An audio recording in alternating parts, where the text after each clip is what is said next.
दोस्तों आपकी स्क्रीन पर जो क्वेश्चन है वो एसएससी सीजीएल में पूछा गया और इतना इजी क्वेश्चन क्लॉक का फिर भी काफी कैंडिडेट्स को समझ ही नहीं आया कि इसमें करना क्या है, या जिन्हें पता था वो फॉर्मूला ही भूल गए इसका। लेकिन मैं यहां ये साफ कर देना चाहता हूं कि आपको क्लॉक के क्वेश्चंस को सॉल्व करने के लिए किसी भी तरह के फॉर्मूला की जरूरत नहीं होती। आप बस यहां देखिए, यहां क्वेश्चन में पूछा गया है कि कितनी डिग्री का गेन यानी लाभ होगा मिनट हैंड का आवर हैंड यानी घंटे की सुई की अपेक्षा में 16 मिनट बाद। अब यहां आपको एक चीज पता होनी बहुत ज्यादा जरूरी है कि मिनट हैंड के गेन के ऊपर दो तरह से क्वेश्चन पूछे जाते हैं एग्जाम में। पहला, जैसे यहां डिग्री पूछी गई है, वहीं दूसरे में कुल कितने मिनट का गेन होता है यह पूछ लिया जाता है। अब यहां आप मेरी बात बिल्कुल ध्यान से सुनिए, कभी भी अगर डिग्री का गेन पूछा जाए क्वेश्चन में, तब आपको यह पता होना जरूरी है कि जो भी आपका करेक्ट आंसर होगा वो 11 का मल्टीपल ही होगा, यानी 11 से वह पूरी तरह डिवाइड हो रहा होगा। और यहां देखिए, एक ही ऑप्शन ऐसा है 88 जो 11 का मल्टीपल है, और यही आपका करेक्ट आंसर भी हुआ। अब इसकी वजह क्या है, या मिनट का गेन अगर पूछ लिया जाए तब क्या करना है, या ऑप्शन में दो 11 के मल्टीपल दिए हों तब क्या करेंगे। दोस्तों ऐसे ही कुछ अननोन फैक्ट्स और ऐसे ऐसे जबरदस्त रूल्स क्लॉक के जो मैं आपको इस वीडियो में सिखाऊंगा, जिनकी मदद से आप पलक झपकते ही क्लॉक के क्वेश्चंस को सॉल्व कर पाएंगे, जो आपके एग्जाम में, चाहे आप बैंक एग्जाम की तैयारी कर रहे हो या एसएससी की, आपके बहुत काम आएगा।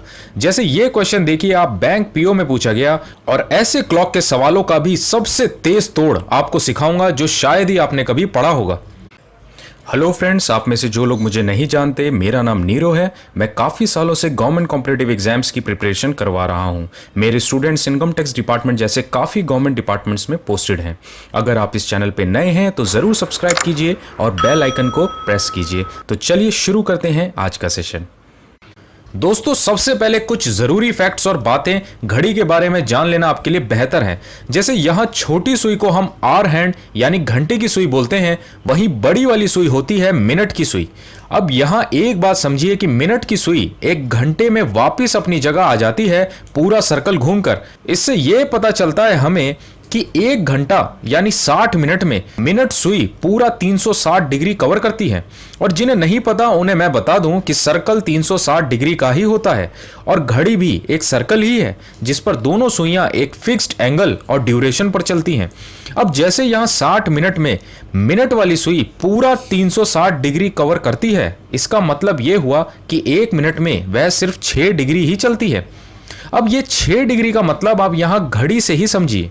ये जो छोटे बार्स दिए गए होते हैं घड़ी में, इनके बीच की ही दूरी मिनट की सुई तय करती है हर एक मिनट, यानी यही 6 डिग्री होते हैं। इसी हिसाब से आप देखें तो घड़ी के दो नंबर्स के बीच 5 मिनट का गैप होता है, यानी यह भी यहां से साफ हो जाता है कि यह 5 मिनट की दूरी एक नंबर से दूसरे नंबर तक। जैसे यहां अगर 1 बजे से 2 बजे की बात की जाए तो आवर हैंड यानी घंटे की सुई 1 घंटे में पूरे 30 डिग्री कवर करती है। अब यही बात और थोड़ा डिटेल में समझाता हूं आपको। आप यहां इस घड़ी में टाइम देखिए कि यहां पहले 2 बजे थे और ठीक 1 घंटे बाद 3 बजे।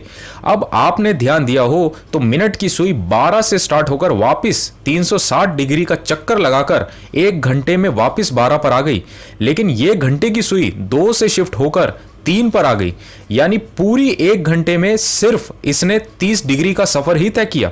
और इसी हिसाब से हमने ये भी समझा कि अगर ये 1 घंटे में 60 मिनट में 30 डिग्री चलती है तो 1 मिनट में ये सिर्फ और सिर्फ आधा डिग्री ही कवर करेगी, जबकि मिनट हैंड इससे तेज चलती है तभी वह 6 डिग्री 1 मिनट में कवर कर लेती है। मैं उम्मीद करता हूं ये छोटी सी बात आपको जरूर समझ आई होगी। अब चलिए इस पर सवाल कैसे पूछे जाते हैं एग्जाम में ये देख लेते हैं। दोस्तों ये सवाल देखिए, इसमें पूछा गया है कि सुबह 9 बजे से 11 बजे तक यानी 2 घंटों में घंटे की सुई कितने डिग्री चलेगी। अब यहां घड़ी देखिए आप, यहां 9 बजे हुए हैं तो ये रहा 9 और यहां 11। यहां तक जाने के लिए घंटे की सुई को कितने डिग्री कवर करने होंगे। और हमने अभी थोड़ी देर पहले ही समझा कि 1 घंटे में 30 डिग्री ही घंटे की सुई कवर करती है, यानी यहां 9 से 10 तक 30 डिग्री, वहीं आगे 10 से 11 30 डिग्री कवर करेगी, यानी घंटे की सुई कुल 60 डिग्री कवर कर लेगी। और यही हुआ आपका करेक्ट आंसर। अब आप देखिए कि यही सवाल थोड़ा अलग कैसे पूछा जाता है। यहां देखिए, अब सेम वही चीज पूछी गई है, पर टाइम अब 11 से 1:20 तक का पूछा गया है। लेकिन आपको इसमें भी सेम वही करना है। पहले कुल घंटे देखिए कितने हो रहे हैं। 11 से 1 पूरे 2 घंटे होते हैं, यानी यहां से 60 डिग्री हमें मिलता है। अब ये जो 20 मिनट दिया गया है सवाल में, इसे भी आप सबसे पहले घंटे में ही कन्वर्ट करेंगे 60 से भाग करके, और फिर 30 डिग्री से मल्टीप्लाई कर देना है। और यहां हमें मिला 10 डिग्री, यानी कुल 70 डिग्री घंटे की सुई मूव करेगी 2 घंटे 20 मिनट में। दोस्तों, ऐसे सवालों के अलावा इस तरह के सवाल भी पूछे जाते हैं एग्जाम में, जैसे आपकी स्क्रीन पर है। इसमें 4:20 पर दोनों सुइयों के बीच की डिग्री यानी कोण के बारे में पूछा गया है। आप में से कुछ लोग ये सोच सकते हैं कि 4:20 पर दोनों सुइयां एक दूसरे के ऊपर ही होती हैं, यानी आंसर 0 डिग्री होना चाहिए। लेकिन ऐसा बिल्कुल नहीं होता। आप यहां देखिए, सबसे पहले आप आर हैंड यानी घंटे की सुई ने कितने डिग्री कवर किए ये देखिए। 30 डिग्री 1 घंटे में कवर करती है, यानी यहां अब 4:20 को भी पहले आपने घंटे में ही कन्वर्ट कर लेना है, फिर 30 डिग्री से मल्टीप्लाई कर देना है, जिससे हमें पता चला कि घंटे की सुई 130 डिग्री चली। मैं यहां एक चीज और आपकी नॉलेज के लिए बता दूं कि दोनों सुइयों की डिग्री कवर करती हैं, ये हम 12 बजे से ही कैलकुलेट करते हैं, जिसमें दोनों सुइयां एक साथ होती हैं। जैसे यहां आपने देखा घंटे की सुई 130 डिग्री चली, अब ऐसे ही मिनट की सुई हमें पता है 1 मिनट में 6 डिग्री ही चलती है, यानी 20 मिनट में वह सिर्फ 120 डिग्री ही चलेगी। अब बस हमें इन दोनों का डिफरेंस ले लेना है और हमें मिला 10 डिग्री। यही दोनों सुइयों के बीच की डिग्री भी हुई। अब यहां ध्यान देने वाली बात यह है कि अगर आपसे क्वेश्चन में रिफ्लेक्स एंगल पूछ लिया जाए, तब आपने बस इस 10 डिग्री या जो भी आपका आंसर होगा उसे पूरे 360 डिग्री से माइनस कर देना है। जैसे यहां 4:20 पर दोनों सुइयों के बीच का रिफ्लेक्स एंगल हुआ 350 डिग्री। इस चीज का आपको ध्यान रखना है बस कि क्वेश्चन में कहीं रिफ्लेक्स एंगल ना पूछा गया हो। अब कुछ जरूरी बातें जो आपको पता होनी बेहद जरूरी है घड़ी के बारे में, जैसे मिनट की सुई घंटे की सुई से 5.5 डिग्री का गेन लेती है 1 मिनट में। याद होगा आपको, मैंने इस वीडियो के स्टार्टिंग में आपको बताया था कि गेन 2 तरह से होते हैं, एक डिग्री का और दूसरा मिनट का। यह डिग्री का गेन है जिसका आंसर आपका हमेशा ही 11 का मल्टीपल होता है, क्योंकि ये 5.5 डिग्री को आप 11/2 लिख सकते हैं। यहीं से 11 आता है जो मल्टीपल बनता है आंसर का। जैसे एक बार फिर वही क्वेश्चन देखिए आप।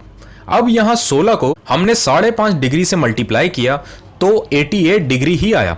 लेकिन एग्जाम में ये सब करने की जरूरत नहीं आपको। आपने सबसे पहले 11 का मल्टीपल देखना है। अगर मल्टीपल 2 या 3 हुए, फिर आप उस मिनट का मल्टीपल देखेंगे जो सवाल में दिया गया हो। जैसे यहां 16 है और 16 में 8 का मल्टीपल छुपा है, यानी आपका करेक्ट आंसर जो होगा वो 11 और 8 दोनों का ही मल्टीपल होगा। मैं उम्मीद करता हूं कि आपको समझ आया होगा और अब देखते ही आप ऐसे सवालों को सॉल्व कर पाएंगे। चलिए अब नेक्स्ट पॉइंट देखिए। दोनों सुइयां एक दिन में पूरे 22 बार कोइंसाइड यानी एक साथ होती हैं, जैसे 12 बजे एक वक्त होता है। अब यहां एक चीज आप ध्यान रखें कि अगर अभी दोनों सुइयां एक साथ हैं तो दोबारा वह 65 5/11 मिनट के बाद ही एक साथ होंगी।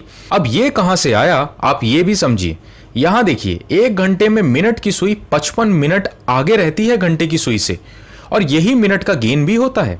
अब 55 मिनट आगे कैसे रहती है, तो आप खुद सोचें कि अगर अभी 12 बजे हुए हैं तो ठीक 1 घंटे के बाद 1 बजेंगे, जिसमें मिनट की सुई ने तो पूरे 60 मिनट कंप्लीट किए, लेकिन घंटे की सुई भी तो 12 से शिफ्ट होके 1 पर आ जाएगी, यानी 5 मिनट तो घंटे की सुई भी शिफ्ट हुई 60 मिनट में। इसी वजह से 55 मिनट का ही गेन बोला जाता है मिनट हैंड का, यानी यहां से 1 मिनट में 60/55 मिनट का गेन होता है। और इसी मिनट के गेन को याद रखना है आपने कि यह 12/11 का मल्टीपल ही होगा हमेशा। आगे क्वेश्चन में आपको काम आएगा। दोस्तों, पूरी घड़ी के टॉपिक में यह 60/55 का रोल बहुत बड़ा है, क्योंकि घड़ी की सुइयां दोनों एक साथ चलती हैं सेम टाइम पर और दोनों को ट्रैक करना मुश्किल हो जाता है। तभी हम बस डायरेक्ट टाइम के साथ 60/55 को मल्टीप्लाई कर देते हैं, जिससे हमें दोनों सुइयों की करेक्ट टाइमिंग का पता चल जाता है। जैसे यहां समझिए कि अगर दोनों सुइयां अभी एक साथ हैं तो दोबारा कब एक साथ आएंगी, तो हम ये सोच सकते हैं कि दोबारा 1 घंटे बाद ही वापिस आएंगी। और इसी तरह हमने 60 मिनट लिखा। अब जो भी इनका गेन होगा उसके लिए हमने 60/55 से ही मल्टीप्लाई कर दिया, जिससे हमें करेक्ट आंसर भी मिल गया कि दोबारा दोनों सुइयां एक साथ 65 5/11 मिनट बाद ही आएंगी। उम्मीद करता हूं आपको समझ आया होगा। अब नेक्स्ट आता है कि दोनों सुइयां ऑपोजिट यानी एक दूसरे के सीध में दिन में 22 बार आती हैं, जैसे 9:15 बजते हैं। इसके बाद ये भी समझिए कि दोनों सुइयां परपेंडिकुलर यानी समकोण पूरे दिन में 44 बार बनाती हैं, जैसे 3 बजते हैं। चलिए अब क्वेश्चन देखिए इनसे रिलेटेड। यहां पूछा गया है कि 2 और 3 बजे के बीच कितने बजे दोनों सुइयां कोइंसाइड यानी एक दूसरे के साथ होंगी। अब यहां आप पहले घड़ी देखिए, ये 2 बजे हैं, यानी हमें बस इस मिनट की सुई को इस घंटे की सुई के ऊपर लाना है, यानी 2:10 के आसपास का हमारा आंसर होना चाहिए। और अब आप याद करिए, मैंने आपको मिनट के गेन का बताया था 60/55, यानी जो भी हमारा आंसर होगा उसमें 12/11 का मल्टीपल जरूर छुपा होगा।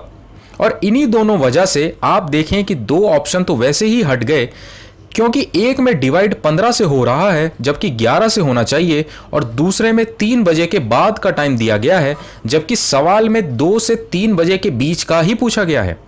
अब इन 2 ऑप्शंस में हमने चेक किया तो हमें यहाँ 120/11 जो 12/11 का मल्टीपल है आसानी से मिल गया, और यही हुआ हमारा करेक्ट आंसर। अब अगर हमें मेथड से करना होता तो भी आसान हो जाता। यहां देखिए, जैसे हमें बस 10 मिनट ही मिनट की सुई को आगे बढ़ाना था ताकि दोनों सुई एक साथ आ जाएं, तो हमने 10 लिखा और गेन के लिए 60/55 से मल्टीप्लाई कर दिया, और यहां मिला हमें हमारा करेक्ट आंसर। चलिए अब इसी तरह अगला सवाल देखिए आपकी स्क्रीन पर। इसमें अब 4 से 5 बजे के बीच परपेंडिकुलर यानी दोनों सुइयां कब समकोण 90 डिग्री का एंगल बनाएंगी, और 90 डिग्री में दोनों सुइयों के बीच 15 मिनट का गैप रहता है। अब यहां आप घड़ी देखिए, यहां 4 बजे हैं और 4 से 5 के बीच 2 ऐसे मौके आ सकते हैं जब दोनों सुइयां आपस में 90 डिग्री का एंगल बनाएंगे। एक जब मिनट सुई यहां 2 के आसपास आ जाए, या नीचे जब 7 के आसपास। और इन्हीं दोनों टाइम के लिए हमें सबसे पहले मिनट की सुई को घंटे की सुई के पास लाना होगा। उसके बाद हम वहीं से 15 मिनट को प्लस या माइनस करके करेक्ट टाइम का पता लगा सकते हैं। पर सबसे पहले हमारा आंसर 12/11 का मल्टीपल होगा और 4 से 5 बजे के बीच का ही टाइम होगा। यहां देखिए, सारे ऑप्शंस को शॉर्टलिस्ट करने के बाद हमें यहां 12/11 का मल्टीपल यानी ऑप्शन ए मिला, और यही हुआ हमारा आंसर। अब जरा आप मेथड से भी देखिए इसे। सबसे पहले दोनों सुइयों को 7 करना है आपने। जैसे यहां 20 मिनट का गैप था दोनों में, उन्हें 7 किया 20 लिखकर। फिर 90 डिग्री के गैप के लिए हमने 15 मिनट इसमें ऐड किया, और यही 15 मिनट का गैप दोनों के बीच 90 डिग्री का एंगल बनाएगा। अब फाइनली हमने 60/55 से मल्टीप्लाई किया, और यहां हमें मिल भी जाता है हमारा करेक्ट आंसर। अब यहां ध्यान देने वाली बात यह है कि आंसर एक और हो सकता था इसका। जैसे अगर +15 ना करके हम -15 करते, तब भी दोनों सुइयों के बीच 90 डिग्री का एंगल बनता और 4 से 5 बजे के बीच का ही बनता। इस चीज का भी ख्याल रखना है आपने कि ऑप्शंस में दोनों में से एक ही करेक्ट आंसर मिलेगा आपको। दोस्तों इसी तरह अगर ऑपोजिट का पूछ लिया जाता क्वेश्चन में, तब आप 30 मिनट का गैप लेते दोनों सुइयों को एक साथ करने के बाद, क्योंकि दोनों सुइयां एक सीध में 30 मिनट के गैप पर ही होती हैं। चलिए अब इस सवाल को देख लेते हैं जो इस वीडियो की स्टार्टिंग में हमने देखा था।